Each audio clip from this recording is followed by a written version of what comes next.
81절 82절 한번 보세요. 나의 영혼이 주의 구원을 사모하기에 뭐라고 얘기합니까? 피곤하오나 나는 주의 말씀을 바라나이다. 나의 말이 주께서 언제나 나를 안위하실까 하면서 내 눈이 주의 말씀을 바라기에 피곤하나이다. 피곤하니이다. 자, 이 시인이 하나님께서 베풀어 주실 그 구원을 사모하다가 자기가 지금 어떻게 됐다 그래? 자기 영혼이 피곤하였다라고 그렇게 표현합니다. 그러니까 어제 우리가 여러분 67절, 71절인가요? 67절, 71절이 요절이 된다 그랬어요. 67절이 뭐였어요? 고난당하기 전에는 내가 그릇 행하였더니 이제는 주의 말씀을 지키나이다. 그 다음에 71절 고난당한 것이 내게 유익이라 이로 말미암아 내가 주의 율례들을 배우게 되었나이다. 그러니까 고난 속에서 이 시인은 하나님을 만났다라는 표현을 좀 했었는데 이 사람이 당했던 고난이 도대체 어느 정도였는가 그거를 오늘 말씀을 통해서 좀 하나하나 좀 살펴보려고 하는 거예요. 그러니까 극심한 환난, 극심한 고통으로 인해서 이 사람이 견딜 수 없는 상황 가운데 처했던 것 같아요. 그래서 피곤하다라고 하는 말을 두 번이나 반복합니다. 81절, 82절. 여러분 우리가 신앙생활 하거나 하나님을 섬길 때 이런 때가 종종 있습니다. 하나님, 이제는 제가 기다릴 수 있고 기다릴 수 있는 그리고 참을 수 있는 한계까지 다 다다른 것 같습니다. 이 이후에는 제게 소망이 없는 것 같습니다. 이렇게 기도할 때가 있어요, 없어요? 그 속으로 어떻게 생각합니다. 딱 이렇게 자다가 하나님이 나를 불러가셨으면 좋겠다. 이런 생각을 할 때가 있다고 말입니다. 아마 이 시인이 지금 상황이 그랬던 것 같아요. 그러다 보니까 사람은 여러분 기대할 만한 존재가 못 되잖아요. 그러다 보니까 하나님을 향해서 뭐라고 얘기합니까? 82절에 보면 나의 말이 주께서 언제나 나를 뭐한대요? 안위하실까? 안위하시다라고 하는 말이 여러분 뭐냐면 위로한다라고 하는 표현이에요. 주님이 자기를 위로하심이 언제 임할지를 기다리는 겁니다. 기다리는데 그 기다림이 여러분 어떻게 표현하고 있냐면 뭐라고 얘기합니까? 내 눈이 주의 말씀을 바라기에 또 피곤하다라는 표현을 해요. 이거 여러분 우리 전라도 사투리로 얘기하면 눈이 빠지게 기다렸다는 거예요. 너무너무 고통스러우니까. 자, 그러면서 83절, 84절 한번 보세요. 뭐라고 얘기합니까? 내가 연기 속의 가죽 부대 같이 되었으나 주의 율례들을 잊지 아니하나이다. 주의 종의 날이 얼마나 되나이까? 나를 비박하는 자들을 주께서 언제나 심판하시리이까? 자, 연기 속의 가죽 부대가 이게 도대체 무슨 말인가? 우리 여러분 익숙하지 않아요, 이 개념이. 이 사람들이 살아가는 땅은 여러분 그렇게 물이 좋지 못합니다. 우리 대한민국 같은 경우는 물이 좋죠, 사실은. 중국 같은 데만 가도 여러분 중국 사람들 뭐 워낙에 씻지 않긴 하지만 이들이 보면 다 성하지 않습니다. 왜냐하면 석회질이 많이 있어서 그래요. 근동아시아도 별반 다르지 않다는 겁니다. 더군다나 이곳은 물이 풍성하지 못해요. 그래서 물 대용으로 쓰였던 것이 뭐냐면 우유, 포도주 이런 것들입니다. 그래서 연기 속의 가죽 부대라고 하는 표현인데 이 연기 속의 가죽 부대는 물이나 우유, 포도주 등을 담아두는 동물 가죽으로 만든 부대라고 생각하시면 될 것 같아요. 용기가 되겠죠. 이 사람들이 유목 생활하면서 장막을 치고 살지 않습니까? 텐트를 치고 사는데 텐트 안에는 이 음료들, 그러니까 우유나 포도주, 물을 담아 공중에 걸어두는 가죽 부대가 있었습니다. 담아가지고 걸어두는 거예요. 텐트 그 위에다가. 근데 음식을 여러분 그 사람들은 어디에서 해 먹어요? 밖에서 해 먹습니까? 텐트 밖에서? 아니잖아요. 안에서 해 먹습니다. 지금도 몽골 같은 데 가서 보면 식사를 자기네들 어떻게 해요? 게르라고 하는 그 텐트 안에서 해 먹거든요. 그런 음식을 조리하거나 난방 등의 생활을 위해서 텐트 안에서 계속 불을 지피게 되잖아요. 그러다 보면 그때 나는 연기가 바로 배출되는 것이 아니라 빠져나가지 못하고 공중에 매달아 놓은 걸려있는 가죽 부대를 어떻게 해요? 까맣게 그을려 놓곤 했다 그 말입니다. 그게 하루 이틀 지나고 세월이 되면 나중에 어떻게 돼요? 이 부드러웠던 가죽이 뻣뻣해지지 않겠어요? 그러다 보면 이게 그릇의 용기의 기능을 제대로 하지 못하기 때문에 버려지게 된다고 합니다. 자기가 지금 신세가 그 모양 그 꼴이 됐다는 얘기예요. 또 유목민들이 포도주를 빨리 이렇게 여러 차례 연기에 걸려진 가죽 부대는 그러니까 자기 인생이 그렇게 됐다고 하는 게 이거 뭐냐면은 고난으로 인해서 지금 자기가 어떻게 해요? 우리 식으로 얘기하면 피골이 상접했다 그러잖아요. 그런 상황이라고 보시면 될 것 같아요. 또 유목민들이 포도주를 빨리 발효시키기 위해서 이제 술을 만들잖아요. 그럼 이거 빨리 이게 발효가 되려면 하는 게 뭐냐면 불을 피우고 그 위에다가 포도주 담은 가죽 부대를 매달아 놓는데요. 온도가 높아지면 어떻습니까? 술이 발효가 되지 않습니까? 마찬가지라는 거예요. 그 경우에도 가죽 부대는 어떻게 해요? 밑에서 불을 펴대니까 연기와 구름으로 검게 되고 주름이 심하게 잡혀서 쓸모없게 되기도 했다고 말입니다. 이 사람이 지금 고난당하고 있다 그랬잖아요. 시인이. 그래서 자신이 검게 되고 점점 굳어져 가서 버리게 되는 가죽 부대와 같은 상황이 됐다는 거예요. 피골이 상접해가지고 너무 고난이 심하기 때문에. 그런데 여러분 이 사람이 우리에게는 귀감이 되는 게 뭐냐면 그런 상황 속에서도 뭐라고 얘기합니까? 83절에 내가 연기 속에 가죽 부대같이 되었사오나 이렇게 완전히 말라 비틀어진 쓸모없는 존재같이 되었사나 뭐라고 얘기합니까? 그럼에도 불구하고 뭐한대요? 주의 율례들을 잊지 아니하나이다. 그러고 나서 84절에 보면 주의 종의 날이 얼마나 되나이까 자기가 봐도요. 이제 살 날이 며칠 안 남은 것 같아요. 그러니까 뭐라고 얘기합니까? 나를 핍박하는 자들을 주께서 언제나 심판하시리까. 그런 고통 속에 있었지만 이 사람은요. 자기를 붙들고 있었던 게 뭐예요? 하나님의 율례, 하나님의 말씀이에요. 그것이 아니면 자기가 살 수 없다라고 생각을 한 거예요. 그걸 잊지 않았습니다. 그리고 자기를 그렇게나 괴롭히는 사람들 하나님이 판단해 주세요. 하나님이 심판해 주세요. 이렇게 기도하고 있었다는 얘기입니다.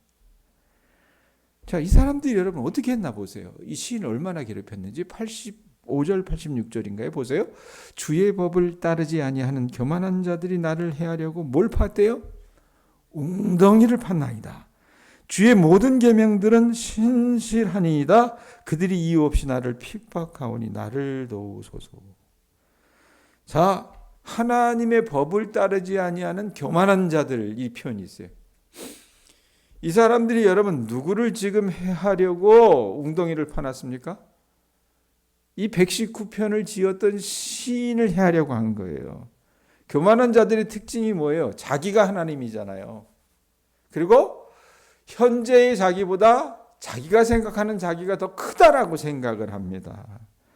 그리고 말씀에 있는 것처럼 주의 법을 따르지 않는다 그랬는데 하나님의 말씀보다 자기 생각이 옳다고 생각하기 때문에 자기 생각을 따라 살아요. 그러니까 자기 인생 속에 하나님이 들어설 자리가 없는 사람들이 교만한 사람들인데 이 사람들의 특징이 뭐냐? 말씀대로 살려고 하는 사람들을 가만히 둔다 안 내버둔다? 가만히 두지 않습니다. 하나님의 말씀을 따라서 사는 삶이 바른 것이라고 증명이 되면 자신들이 잘못 살고 있다는 것이 드러나기 때문이라 그 말입니다. 그래서 말씀을 따라서 사는 경건하게 사는 사람들을 넘어뜨리기 위해서 이 사람들이 한 게 뭐예요? 85절 다시 보세요. 뭐 팠다 그랬어요? 웅덩이를 팠다 그랬죠. 웅덩이라고 하는 여러분 이 표현은 원뜻으로 보면 함정이라고 보시는 게 더 나을 것 같습니다. 빠져나올 수 없는 그런 함정을 파놓은 거예요. 그리고 이 함정, 웅덩이가요, 원문에 보면 복수입니다. 웅덩이들이에요, 들. 하나만 판 게 아니라 여러 올무를 파놓은 거예요. 여러분, 요즘 뭘 봐요? 대선 앞두고 소위 말하는 이 민주당 당대표를 넘어뜨리기 위해서 소위 반대편 진영에서 그 많이 배우고 똑똑하다고 하는 사람들이 여러 걸개를 만들어 놓잖아요. 나는 참 보면서 성경 말씀이 다 요즘 세상에서 벌어진 일들을 보여주는 어떤 거울과도 같다라는 생각이 들어요. 그런 형국들을 지금 이 사람들이 이 시인에게 버리고 있는 거라 그 말입니다. 어떻게 빠져나갈 수 있겠어요? 숨이 턱턱 막히지 않겠습니까? 그럼 이유가 있어야 핍박을 할 거 아니에요. 그냥 미운 거예요, 그냥. 싫은 겁니다. 그러니까 말씀에 있는 것처럼 86절에 뭐라 그래요? 하나님의 모든 계명들은 신실하니이다. 그런데 뭐라고 얘기합니까? 그들이 뭐라고 얘기해요? 이유 없이 나를 핍박하오니.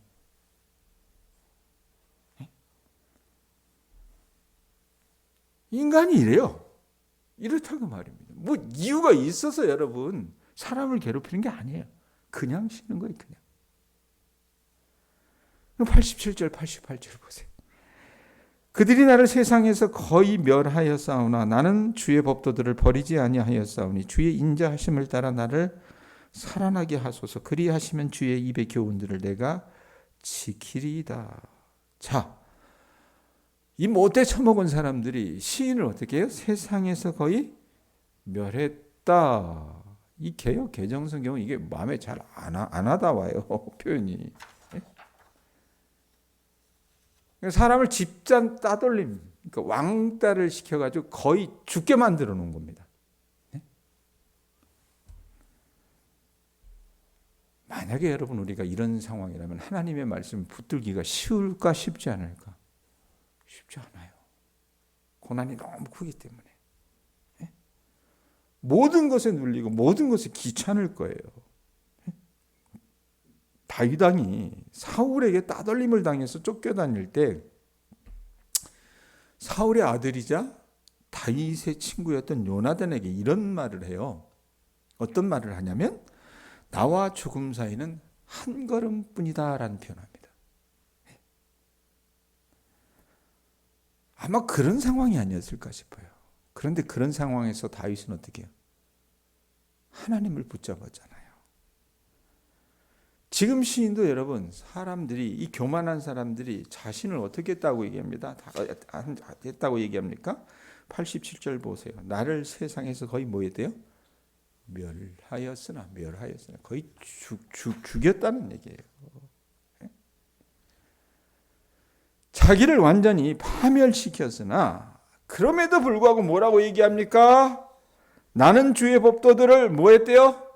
버리지 아니하였다라고 얘기를 해요. 하나님의 말씀을 버리지 않겠다고. 주님의 인자하심이 자신을 살려주시면 다시 말씀을 지키겠다라고 고백하고 있다고 합니다. 여러분 이걸 믿음이라고 얘기하는 거예요. 이걸 아셨어요? 89절에서 91절 넘어갑니다. 여호와여 주의 말씀은 영원히 하늘에 굳게 섰사오며 주의 성실하심은 대대에 이르나이다. 주께서 땅을 세우셨으므로 땅이 항상 거기 있사오니 천지가 주의 규례들로 오늘까지 있으면 만물이 주의 종이 된 까닭이니이다. 하나님의 말씀의 영원함을 노래하고 있어요. 여호와여 주의 말씀은 영원합니다. 그것은 하늘 위에 굳게 서 있습니다 라고 하면서 말씀의 영원성을 노래하고 있다라고 얘기를 해요. 이게 뭘까? 자기 체험에서 나온 거예요. 자기를 멸시하고 자기를 파멸에 이르는 그 교만한 인간들도 여러분 시간이 지나면 어떻습니까? 쇠해요. 그래서 그런 말씀이 있잖아요. 풀은 마르고 꽃은 시드나 주의 말씀은 뭐하다 그래요? 영원하다 그러잖아요. 나는 이 새벽에 나와서 하나님의 말씀을 듣는 동양교회 교우들이요, 이 영원한 말씀의 실체를 느낄 수 있기를 바랍니다. 그걸 맛보셔야 돼요. 그걸 소망하셔야 된다 그 말입니다. 모든 것은 여러분 시한, 유효 기간이 있습니다. 그렇지만 하나님의 말씀은 영원하세요. 왜? 우리가 믿는 하나님이 영원하신 하나님이시기 때문에 그렇습니다. 이 시인은요, 고난당하면서도 그걸 알았던 거예요. 92절 93절에 뭐라고 얘기합니다. 주의 법이 나의 뭐가 되지 아니하였다면? 즐거움이 되지 아니하였다면 내가 내 고난 중에서 멸망하였으리이다. 내가 주의 법도들을 영원히 잊지 아니하오니 주께서 이것들 때문에 나를 어떻게 하셨대요? 살게 하심이니이다. 자기가 겪은 여러분 고난이 어때요? 보면은 뭐라고 얘기합니까? 고난 중에 뭐 한다 그래요? 멸망하였으리다. 멸망, 죽음이라고 하는 단어를 떠올릴 만큼 정말 극심했던 거예요.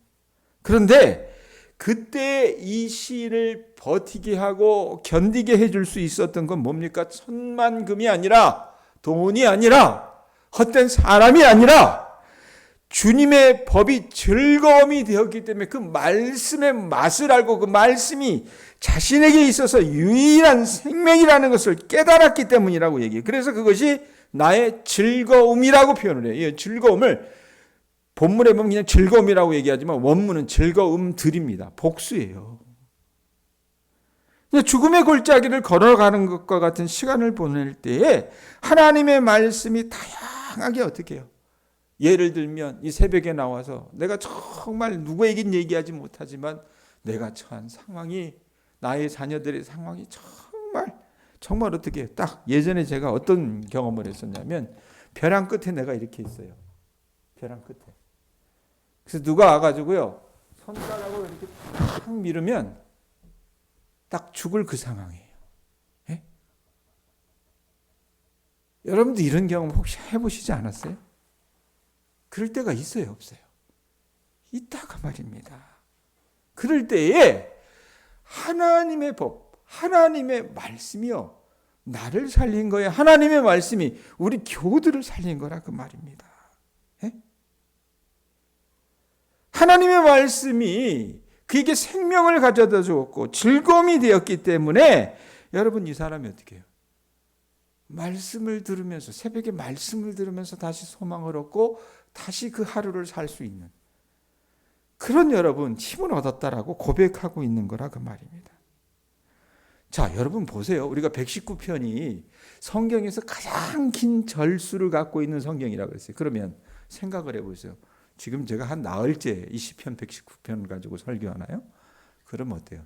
한 말 또 하고 한 말 또 하고 이럴 수 있을 것 같은 느낌을 받을 수 있겠지만 우리가 보면서 어떻습니까? 아, 이 사람은 참 같은 말도 어떻게 이렇게 참 다르게 표현하네. 이런 표현할 수 있겠지만 여러분, 그게 아니에요. 이 사람은요, 이 사람에게 말씀은요, 생명이었습니다.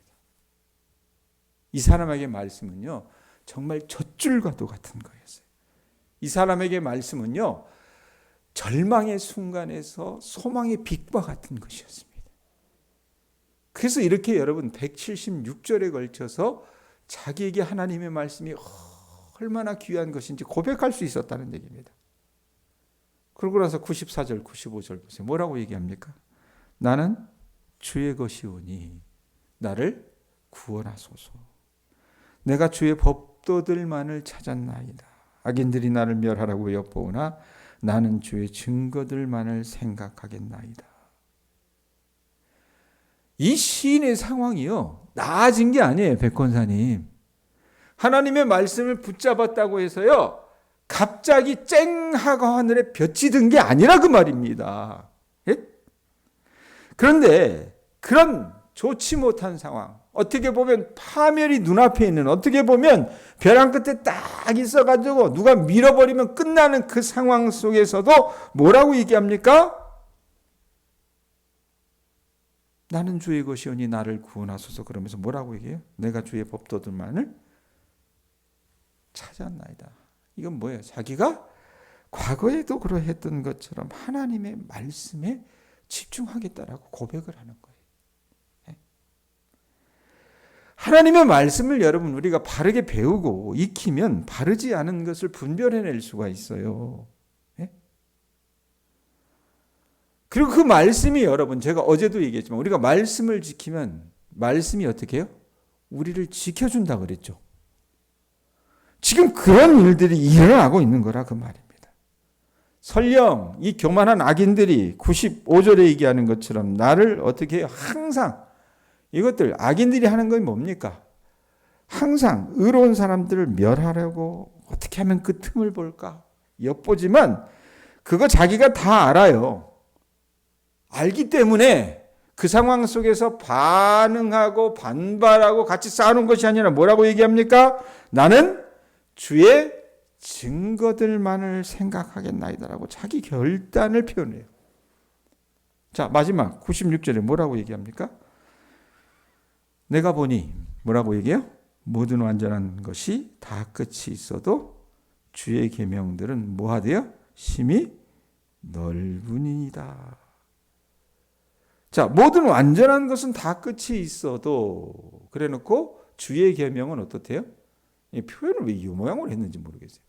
완전한 것이 끝이 있으면 하나님의 계명, 하나님의 말씀은 어때요? 끝이 없다는 얘기잖아요. 대비하는 표현이잖아요.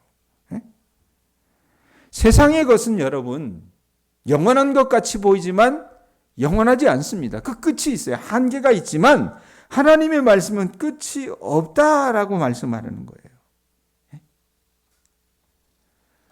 자, 말씀 정리합니다. 어제 우리가 67절, 71절 말씀을 가지고 고난에 대해서 얘기를 했어요. 고난당하면서 이 사람이 하나님의 법이 얼마나, 하나님의 말씀이 얼마나 소중한지 깨닫고 그 말씀을 맛보고 알기를 소망했다는 표현을 했습니다. 오늘은요, 우리가 말씀을 보면서 이 사람이 겪었던 그 고난이 도대체 어느 정도였는가? 그걸 여러분 우리가 잠깐 보게 된 게 아닐까 싶습니다. 아주 심했어요. 아주 어려웠다 그 말입니다. 자기가 살 날이 얼마나 될까 확인하지 못할 정도로 주변 사람들에게 핍박을 당하고 하나님의 말씀을 따르지 않는 사람들이 함정을 파고 기다릴 정도로 사방에서 모함을 받고 악한 사람들로부터 목숨을 위협받았다 그 말입니다. 그런데 그런 상황 가운데 있었을 때 이 사람이 했던 건 뭐예요? 아이고 모르겠다. 나도 모르겠다. 하나님이 힘이 안 되는 것 같아. 그래서 여러분 신앙을 어떻게 배반하고 자기 살 길 가는 사람들 많습니다. 안 그래요? 많다 그 말입니다. 그런데 그러함에도 불구하고 하나님의 말씀을 붙들고 있는 거예요. 네? 그가 하나님의 말씀을 붙들었을 때 하나님의 말씀이 그를 붙들어주는 역사를 우리는 보게 될 것이라 그 말입니다. 여러분 우리 하나님은요. 아버지이십니다. 우리 영원한 하나님의 말씀이 하나님께서 마음과 정성을 다해서 심어주신 우리의 삶의 자리에 말씀으로 하나님께서 지금 여러분과 함께 하시는 겁니다. 아셨어요? 오늘도 말씀으로 우리 교우들과 함께 하시는 거라 그 말입니다. 그렇기 때문에 여러분들의 상황이 지금 누구하고는 비교할 수 없고 말하지 못할 정도로 어려운 상황 가운데 있다면 여러분 헛된 사람에게 기대하거나 다른 어떤 것에 여러분들에게 눈이 가 있는 것이 아니라 하나님의 말씀을 붙잡으실 수 있기를 바랍니다. 거기서 믿음의 싹이 틉니다. 거기서 믿음이 자란다 그 말입니다. 거기서 믿음의 풍성한 열매가 나올 줄로 믿습니다. 그런 은혜를 누리는 우리 교우들 되셨으면 좋겠습니다. 기도하겠습니다.